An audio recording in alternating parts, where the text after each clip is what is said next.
ಎಂತೆಂಥ ಮಳೆ ಬಂದಿರ್ಬೇಕು ಹೇಳು. ನಮ್ಮ ಅಪ್ಪ ಹೇಳ್ತಿದ್ದೆ ಯಾವಾಗ ಸಣ್ಣದಾಗ ಎಂತೆಂಥ ಮಳೆ ಬರ್ತಿತ್ತು ಅಂತ. ಆ ಟೈಮ್ದು ಎಲ್ಲ ಮಳೆ ಎಷ್ಟು ಹೆಚ್ಚು ಕಡಿಮೆ ಒಂದು 200-500 ವರ್ಷ ಆಗಿತ್ತು ಕಟ್ಟೆ ಎಲ್ಲ.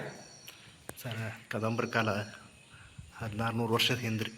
1600 ವರ್ಷ ಹಿಂದೆ 1600 years old. 1600 years old ಅಂದ್ರೆ ಅದಕ್ಕೆ ಅವರು ಹಿಸ್ಟ್ರಿ ಕ್ರಿಯೇಟ್ ಆಗ್ಬೇಕಂತಿದ್ರ ಇದು ಮಾಡಿದಾರೆ ರೀ. ಕೆತ್ತನೆ ಈ ಥರ ಕಲ್ಲಿನ ಸ್ಟಾರ್ಟ್ ಮಾಡ್ಬಿಟ್ರ ಅವ್ರು. ಯಾಕಂದ್ರೆ ಕಲ್ಲರಿದೆ ಕಲ್ಲ ಇದು ಸೆಂಟ್ರ್ ಆಫ್ ಇದೆ ಯಾಕೆ ಮಾಡ್ತಿದ್ರಿ ಸರ್ಕಲ್ ನೃತ್ಯ ಶಾಲೆ ಅಂತ ಮಾಡಿದ್ರಂತ ಸರ್ ಅದನ್ನು. ಅಂದ್ರೆ ಸುತ್ತಮುತ್ತಲು ರಾಜ ಪುರೋಹಿತರು ಮತ್ತು ಸಾಮಾನ್ಯ ಜನ ಕುಳಿತಿದ್ರು ರೀ. ನಡುವೆ ರಾಜ ನರ್ತಕಿ ಅದು ಬಂದ್ರೆ ದೇವ್ರ ಮುಂದೆ ಡ್ಯಾನ್ಸ್ ಮಾಡ್ತಿದ್ರಂತ ಅವ್ರು. ದೇವ್ರ ಮುಂದೆ ಮಾಡ್ತಿದ್ದೆ. ಎಲ್ಲರೂ ನೋಡ್ತಿದ್ರು, ದೇವ್ರ ಮುಂದೆ ಡ್ಯಾನ್ಸ್ ಹಾಕಿದ್ರಿ.